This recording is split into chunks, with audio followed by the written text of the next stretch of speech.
അപ്പോൾ ഗൈസ് നമ്മളിപ്പോൾ നിൽക്കുന്നത് ആലപ്പുഴ ബീച്ചിലാണ്. ആലപ്പുഴ ബീച്ചിൻ്റെ ഒരു സൈഡിലെ കണ്ടൽക്കാടല്ല, പൈൻ ഫോറസ്റ്റ് പോലെ ചെറിയൊരു കൂട്ടമാണ് ഈ കാണുന്നത്.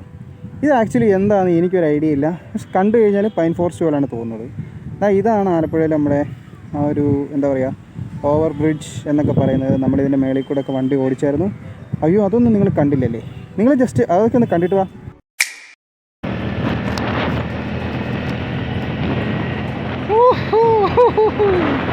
അപ്പോൾ നമ്മളങ്ങനെ ഒഫീഷ്യലി നമ്മുടെ ആലപ്പുഴയിലെ ആ ഒരു എന്താ പറയുക കടൽപ്പാലം, ഇതെന്താ പറയുക ഇതിന്, ഫ്ലൈ ഓവർ, കടലിനെ മറ്റേ ബീച്ചിൻ്റെ മേളിൽ കൂടെയുള്ള ഫ്ലൈ ഓവർ പോലത്തെ സംഭവം, നമ്മളതിൻ്റെ എൻട്രൻസിൽ കൂടെ നൈസായിട്ടൊക്കെ കയറി. അപ്പോൾ ഞാൻ ആദ്യമായിട്ടാണ് ഇതിൽ കൂടെ വണ്ടി ഓടിക്കുന്നത്. അപ്പോൾ അതിൻ്റേതായ ഒരു എക്സൈറ്റ്മെൻറ്റ് ഉണ്ട്. ഞാനിതൊരു പ്രാവശ്യം കാറിൽ പോയായിരുന്നു. അപ്പോൾ കാറിലും ബൈക്കിലും ഒന്നും നമുക്ക് ഇതെങ്ങും നിർത്താൻ പറ്റില്ല. അതുകൊണ്ട് ഇതിൻ്റെ ഒരു വൈബ് കിട്ടിയില്ല. കാറ് ഞാൻ ഓടിക്കലായിരുന്നു, ഞാൻ പുറയിലായിരുന്നു ഇരുന്നത്. അതുകൊണ്ട് തീരെ വൈബ് കിട്ടിയില്ല. അപ്പോൾ ആദ്യമായിട്ട് ഇതിൽ കയറിയതിൻ്റെ നല്ല സന്തോഷമുണ്ട്. പിന്നെ എക്സൈറ്റ്മെൻറ്റ് ഒരുപാടില്ല, അതിൻ്റെ ആവശ്യമുണ്ടെന്ന് തോന്നിയില്ല. എന്താ വെച്ചാൽ സൈഡ് ചേർന്ന് പോയി കഴിഞ്ഞാൽ ബീച്ച് കാണാം, ഇല്ലെങ്കിൽ ബീച്ചൊന്നും കാണാൻ പറ്റത്തില്ല. അപ്പോൾ അങ്ങനത്തെ ഒരു സെറ്റപ്പാണ് കടൽപ്പാലത്തിൽ. അപ്പോൾ കാറിൽ പോയാൽ തീരെ പറ്റത്തില്ല. സ്കൂട്ടറൊക്കെ ആണെങ്കിൽ നമുക്കത് ഈ ഒരു സൈഡ് ചേർന്ന് പോയി ഇങ്ങനെ എത്തിയൊക്കെ നോക്കാം, അതിനൊന്നും കുഴപ്പമില്ല. നല്ലൊരു ഇൻ്റർനാഷണൽ ടച്ചിൽ വർക്ക് ചെയ്തെടുത്തൊരു പാലം. നല്ല രസമുണ്ട് പാലത്തിലൂടെ വണ്ടി ഓടിക്കാൻ. പാലം കാണാനും നല്ല രസമുണ്ട്. റോഡൊക്കെ അടിപൊളിയാണ്. അല്ലെങ്കിൽ ഈ ടാറിങ്ങൊക്കെ നല്ല രസമുണ്ട്.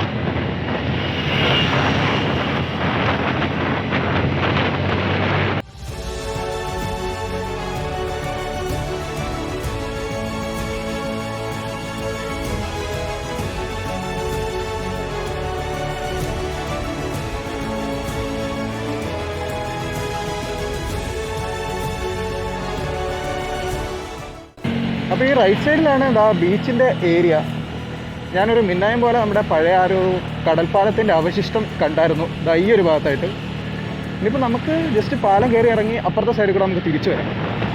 പിന്നെ എന്താ പറയുക, ഈ ബീച്ചിൽ എവിടെങ്ങാണ്ടോ ഒരു ബോട്ട് കൊണ്ടിട്ടിട്ടുണ്ട്, ബോട്ടല്ല ഒരു കപ്പൽ കൊണ്ടിട്ടിട്ടുണ്ട്. അതിന് എവിടെയാണെന്ന് പയ്യെ തപ്പി പിടിക്കണം. അത് ഏതാണ്ട് ഞാനിപ്പോൾ നിൽക്കുന്ന ഭാഗത്ത് എവിടെയായിട്ടാണ്, അല്ല നിൽക്കുന്ന ഭാഗത്തല്ല, ഇവിടുന്ന് താഴെ ബീച്ചിലായിട്ടാണ്. അപ്പോൾ അങ്ങനെ എന്താ പറയുക, ഈ ഒരു പാലത്തിൽ കയറണമെന്ന് ഭയങ്കര ഒരു ആഗ്രഹം ഉണ്ടായിരുന്നു. അപ്പോൾ അതുപോലെ നിലവിൽ നിൽക്കുന്ന വേറൊരു ആഗ്രഹമാണ് കൊച്ചിയിലെ മെട്രോയിൽ പോയി കയറുക എന്നുള്ളത്. മെട്രോയിൽ കയറാൻ ഇതുവരെ പറ്റിയിട്ടില്ല. അപ്പോൾ മെട്രോയിൽ ഉടനെ നമുക്ക് കയറാൻ പറ്റും എന്നൊരു പ്രതീക്ഷയുണ്ട്. അപ്പോൾ അങ്ങനെ നമ്മൾ ഈ പാലത്തിൽ കൂടെ പോയിക്കൊണ്ടിരിക്കുകയാണ്. സംഭവം എനിക്ക് ഒരുപാട് ഇഷ്ടപ്പെട്ടു. കാരണം ഇന്നത്തെ ക്ലൈമറ്റ് ആണെങ്കിലും വലിയ കുഴപ്പമില്ല. സമയം ഇപ്പോൾ ഏതാണ്ട് 2 മണി ആവുന്നേ ഉള്ളൂ. ബട്ട് ഉച്ചയുടെ ആ ഒരു വെയിൽ കാര്യമായിട്ട് കിട്ടുന്നില്ല. അതുകൊണ്ട് തന്നെ അധികം ക്ഷീണം തോന്നില്ല, ദാഹം തോന്നില്ല. വണ്ടി ഓടിക്കാൻ രസമുണ്ട്. നല്ലൊരു മൂടി ക്ലൈമറ്റ്, ഒത്തിരി മൂടിയല്ലെങ്കിലും അത്യാവശ്യം ചെറിയൊരു മൂടി ക്ലൈമറ്റ്, എല്ലാം കൊണ്ടും അടിപൊളിയായിട്ടുണ്ട്.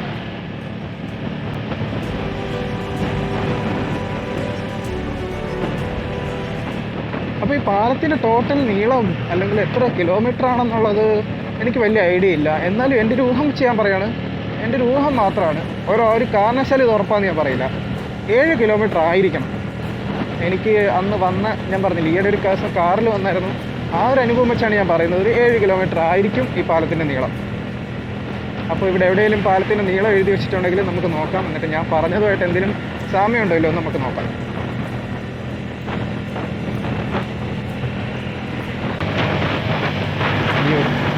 ഗൈസ്, ചെറിയൊരു പണി കിട്ടുന്നുണ്ട്. എന്താണെന്ന് വെച്ചാൽ വണ്ടി ചെറിയ രീതിയിൽ പമ്പുന്നു. അയ്യോ, ചെറിയ രീതിയിലല്ല, നല്ല രീതിയിൽ വണ്ടി പമ്പുന്നുണ്ട്.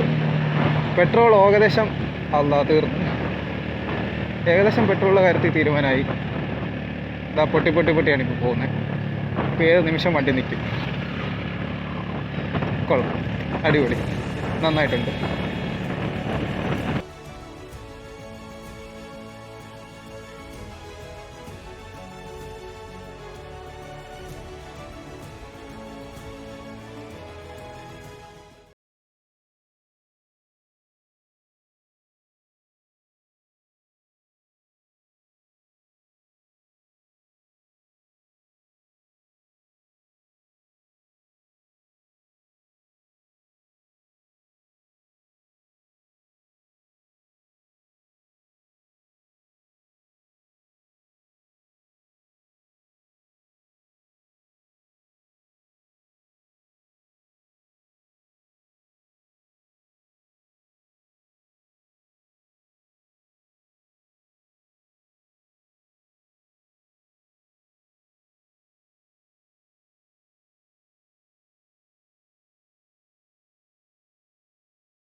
അപ്പോൾ അന്ന് അവിടെ പണ്ടൊക്കെ ഒരു പാലമായിട്ടായിരുന്നു, പക്ഷേ ഇപ്പോൾ അത് ഇടിഞ്ഞു പൊളിഞ്ഞ് അതിൻ്റെ തൂണുകൾ മാത്രമേ ഉള്ളൂ.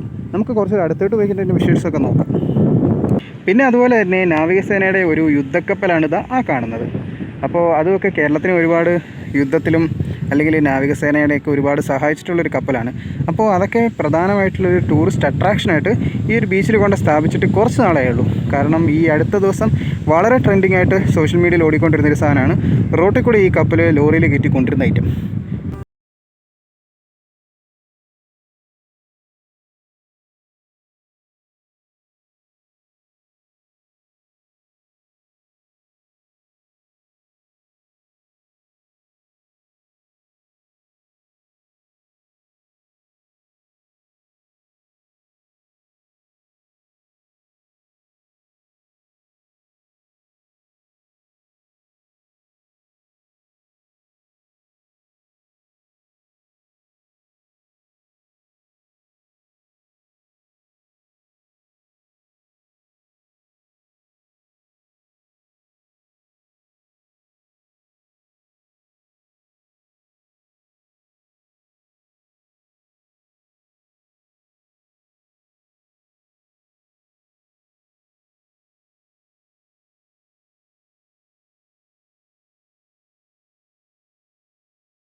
ഹിസ്റ്റോറിക്കലായിട്ടുള്ള കടൽപ്പാലത്തിൻ്റെ അവശിഷ്ടങ്ങളാണ് ഈ കാണുന്നത്. നമ്മുടെ കേരളത്തിന് പണ്ടത്തെ കാലത്ത് ചരക്കുകളുടെ കയറ്റുമതിയിലും ഇറക്കുമതിയിലും ഒരുപാട് സഹായിച്ച ഒരു പാലമാണ് പൊളിഞ്ഞു പൊട്ടിപ്പൊളിഞ്ഞ് ഈ കിടക്കുന്നത്.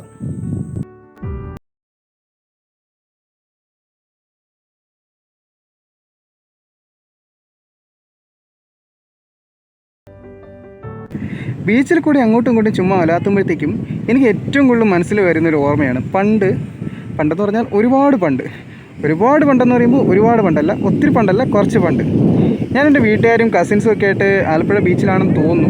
ഒരു ദിവസം ഒരു സന്ധ്യ കഴിയുമ്പോഴത്തേക്കും എത്തി. എന്നിട്ട് കുറേ നേരം ഇവിടെ വെള്ളത്തിലൊക്കെ ഇറങ്ങി കളിച്ചു. കസിൻസ് പിള്ളേരൊക്കെ തന്നെ ഉണ്ടായിരുന്നു. എല്ലാവരുമായിട്ട് എൻജോയ് ചെയ്തിട്ട് തിരിച്ച് പോരാനായിട്ട് വണ്ടിയെ കയറാൻ പോയി. എന്ന് വെച്ചാൽ ഞങ്ങൾ കാറിനാണ് വന്നത്.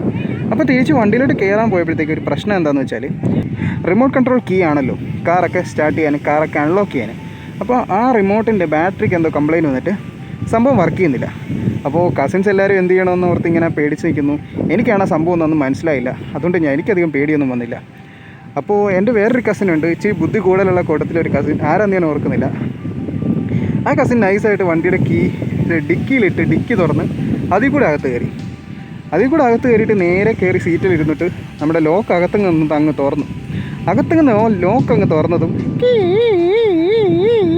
ആ സൗണ്ടിൽ വണ്ടി കിടന്ന് അടിക്കാൻ തുടങ്ങി. അപ്പോൾ ആൾക്കാരൊക്കെ ചുറ്റിനും കൂടിയപ്പോഴത്തേക്കും കസിൻസ് പറഞ്ഞു ഇത് ഞങ്ങളുടെ വണ്ടി തന്നെയാണ്, റിമോട്ടിന് കംപ്ലയിൻറ്റ് വന്നതാണ്. അപ്പോൾ കുഴപ്പമില്ല പൊക്കോളാൻ പറഞ്ഞു. ഞങ്ങളങ്ങ് പോന്നു. അപ്പോൾ ആലപ്പുഴ തൊട്ട് കോട്ടയത്ത് ചെങ്ങളം വരെ അതേ അലാറം അടിയിൽ ഞങ്ങൾ വീട് വരെ എത്തി. അപ്പോൾ ഓൺ ദ വേയിൽ ഉള്ള വണ്ടിക്കാരെല്ലാവരും മാറ്റി തന്നു. എന്തോ എമർജൻസി കേസാന്നുള്ള രീതിയിൽ മാറി തരുന്നുണ്ടായിരുന്നു. പക്ഷേ ഞങ്ങൾക്കല്ലേ അറിയത്തുള്ളൂ ഇങ്ങനെ ഇന്നപോലെ പ്രശ്നം പറ്റിയിട്ടാണ് സൗണ്ട് കേൾക്കുന്നതെന്ന്. അപ്പോൾ ബീച്ചിൽ നിന്ന് കേൾക്കുമ്പോൾ എനിക്ക് ആദ്യം മനസ്സിലേക്ക് ഓടിയതെന്ന് ഈ ഒരു ഓർമ്മയാണ്. ഇപ്പോൾ പറയുമ്പോൾ നിങ്ങൾക്ക് എത്രത്തോളം എക്സ്പീരിയൻസ്ഫുൾ ആവുമെന്ന് എനിക്കറിയില്ല, ബട്ട് ഞാൻ അന്ന് ഒരുപാട് എൻജോയ് ചെയ്തൊരു മൊമെൻ്റായിരുന്നു. അപ്പോൾ ആലപ്പുഴ ബീച്ചിൽ വന്നാൽ ആ ഒരു നാവികസേനയുടെ കപ്പൽ കാണാമെന്ന് പറഞ്ഞത് ഇതാണ്.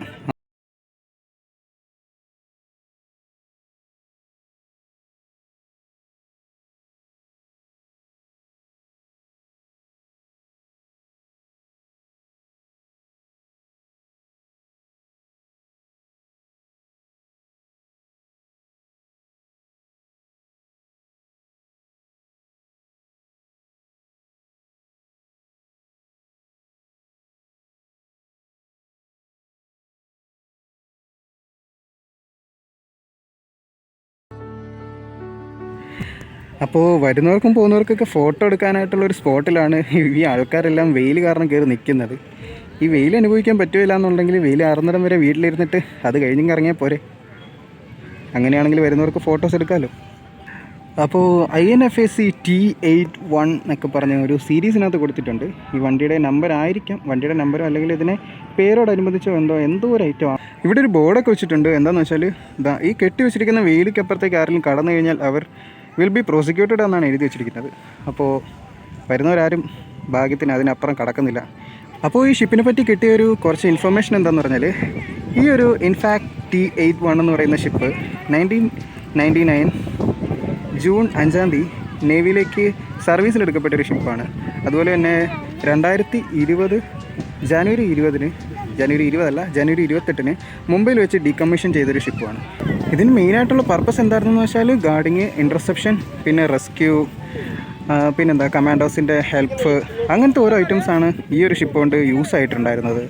അങ്ങനെ അവസാനം നേവി ജൂൺ 28, 2020 ഡീകമ്മീഷൻ ചെയ്തൊരു ഷിപ്പാണ് ഇവിടെ ആലപ്പുഴ ബീച്ചിൽ കൊണ്ടുപോയി കാണികൾക്ക് വേണ്ടി പ്രദർശിപ്പിച്ചിരിക്കുന്നത്. ഒരു ഏകദേശം 60 ടൺ കപ്പാസിറ്റി ഉള്ളൊരു കപ്പലാണ്. 60 ടൺ കപ്പാസിറ്റി എന്നാണോ 60 ടൺ വെയിറ്റ് ഉണ്ടെന്നാണോ, 25 മീറ്ററോളം ഏകദേശം നീളമുള്ളൊരു കപ്പലാണ് ഇവിടെ. ആക്ച്വലി ഇതൊരു വലിയ സംഭവം തന്നെയാണ്. ചെറിയൊരു കാര്യമായിട്ട് ആരും കാണരുത്. ഇതുവരെ കാണാത്തവരുണ്ടെങ്കിൽ വന്ന് കാണുക. അങ്ങനെ സംഭവബഹുലമായ ഒരു ദിവസത്തിൻ്റെ അവസാനം നമ്മൾ കപ്പൽ കണ്ടു, ബീച്ച് കണ്ടു. ബീച്ചിൽ വണ്ടി ഇറക്കാൻ പറ്റുന്നത്ര ഇറക്കി, അത് ഫസ്റ്റ് പാർട്ടിൽ. പിന്നെ കണ്ടൽക്കാട് പോലെ, പൈൻ ഫോറസ്റ്റ് പോലെ ബീച്ചിൻ്റെ സൈഡിൽ കുറച്ച് മരങ്ങളുടെ കൂട്ടങ്ങൾ കണ്ടു. ബീച്ച് മാക്സിമം എക്സ്പ്ലോർ ചെയ്യാൻ അത്ര എക്സ്പ്ലോർ ചെയ്തു. അങ്ങനെ ഇന്നത്തെ ഈ ഒരു ദിവസത്തിൻ്റെ അവസാനത്തേക്ക് എത്തുമ്പോഴത്തേക്കും തിരമാലകൾ നമ്മളെ നോക്കി ഇനി എപ്പോൾ ബീച്ചിലേക്ക് വരും എന്ന ചോദ്യം ഉന്നയിക്കുന്ന പോലെ തോന്നി. എപ്പോൾ ഇനി വരുമെന്ന് പറയാൻ പറ്റില്ല, എന്നാലും വരും എന്നൊരു പ്രതീക്ഷയോടെ ഈ വീഡിയോയുടെ വൈൻഡപ്പ് ചെയ്യാണ്. അപ്പോൾ അടുത്തൊരു വീഡിയോ വരുന്നിരിക്കും വരെ എല്ലാവർക്കും ടാറ്റ.